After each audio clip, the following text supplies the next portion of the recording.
ओम नमः शिवाय। महत्वपूर्ण प्रश्नोत्तरी लेकर के हम प्रस्तुत हो चुके हैं प्यारे विद्यार्थियों। तो शुरू करते हैं इस सेशन को। और पीडीएफ डाउनलोड करना चाहते हैं तो आपको वीडियो के अंदर बताऊंगा कैसे डाउनलोड करनी है।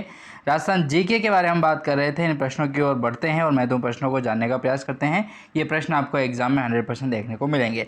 चलिए शुरू करते हैं। 561वां प्रश्न आता है अपना कि सागरमल गोपा का संबंध जो है दोस्तों वो किस रियासत से था। तो जैसलमेर जो रियासत है उससे संबंध है किसका, सागरमल गोपा जी का संबंध जो है वो जैसलमेर से था। 562वां प्रश्न है कि जैसलमेर में सर्वहितकारिणी वाचनालय की जो स्थापना है दोस्तों वो किसके द्वारा की जाती है। तो सागरमल गोपा के द्वारा ये जो है वो की जाती है स्थापना। 563वां प्रश्न है कि सागरमल गोपा की प्रमुख पुस्तकें कौन कौन सी हैं दोस्तों। तो आज़ादी के दीवाने और जैसलमेर का गुंडाराज, ये जो महत्वपूर्ण पुस्तकें हैं दोस्तों वो किसकी है, सागरमल गोपा की। और काफ़ी प्रसिद्ध भी हुई थी और इसी के तहत इनको जो है वो जेल में भी डाला गया था। 564वां प्रश्न है कि मुकुट बिहारी भार्गव का जन्म जो है दोस्तों वो कहाँ पर होता है। तो शाहपुरा भीलवाड़ा में होता है मुकुट बिहारी भार्गव का जन्म। 565वां प्रश्न, मुकुट बिहारी भार्गव का जो मुख्य कार्य क्षेत्र था दोस्तों वो था अजमेर मेरवाड़ा, जबकि जन्म कहाँ होता है, शाहपुरा भीलवाड़ा में जन्म होता है और अजमेर मेरवाड़ा में जो है वो मुकुट बिहारी भार्गव का मुख्य कार्य क्षेत्र माना जाता है।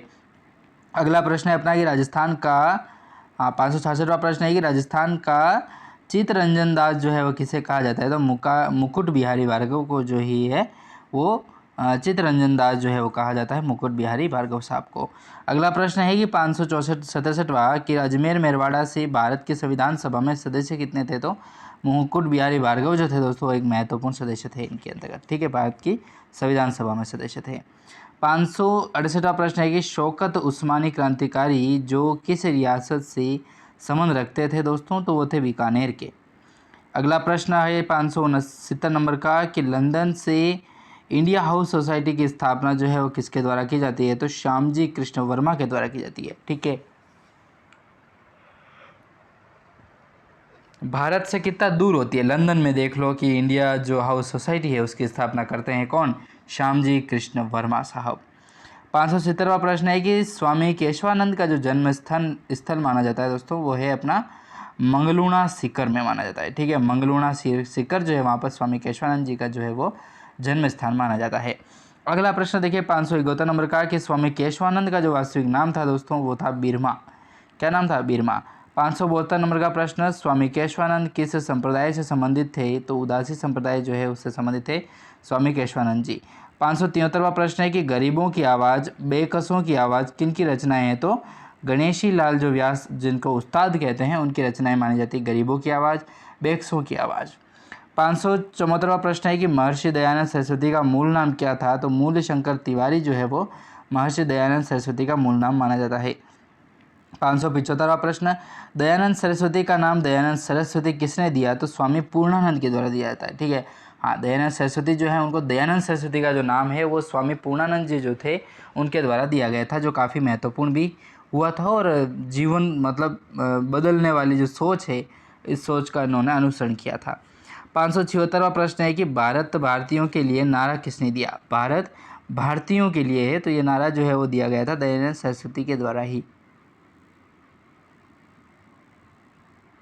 तीनों गोलमेज सम्मेलनों का उद्घाटन किस व्यक्ति के द्वारा किया गया। तो जॉर्ज पंचम जो था दोस्तों उसी के द्वारा जो है वो तीनों गोलमेज सम्मेलन हुए थे, उनकी जो है वो उद्घाटनकर्ता माने जाते हैं कौन, जॉर्ज पंचम, ठीक है। दयानंद सरस्वती ने एक नारा लगाया था भारत भारतीयों के लिए।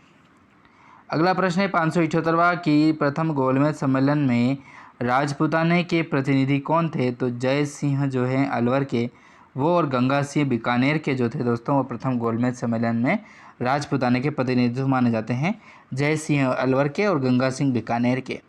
579वां प्रश्न है अपना कि द्वितीय गोलमेज सम्मेलन में बीकानेर से कौन गए थे। तो गंगा सिंह जो हैं वो जाते हैं द्वितीय गोलमेज सम्मेलन में बीकानेर से गए थे गंगा सिंह जी, ठीक है।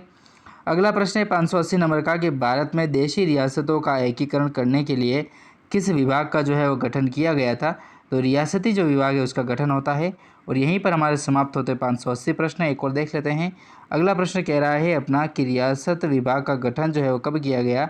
तो 27 जून 1947 को जो है वो रियासत विभाग का गठन किया जाता है। अगला प्रश्न देखें तो अगला प्रश्न भी देख लेते हैं। अगला प्रश्न कह रहा है 582वां प्रश्न है कि रियासती विभाग के अध्यक्ष किसे बनाया गया था? तो सरदार वल्लभ भाई पटेल साहब जो थे उनको रियासती विभाग का अध्यक्ष बनाया गया था।